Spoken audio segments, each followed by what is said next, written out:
In my work of restoring mental and emotional energies to those who have them drained from them, I find myself not only catering to the entertainer, the entrepreneur, or the executive, but there are times when I am called to heal the mental and emotional energies of the child who has endured certain degrees of mental and emotional trauma.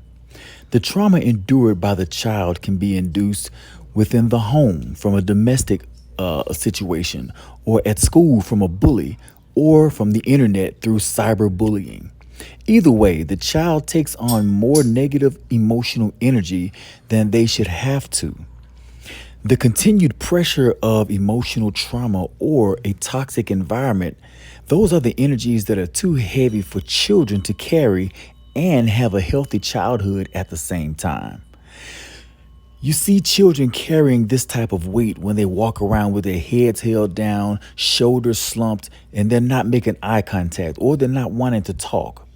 I help them out by tuning their chakras and their energy fields, depending on the degree of pressure or weight of the energy the child is dealing with. Multiple sessions may be necessary.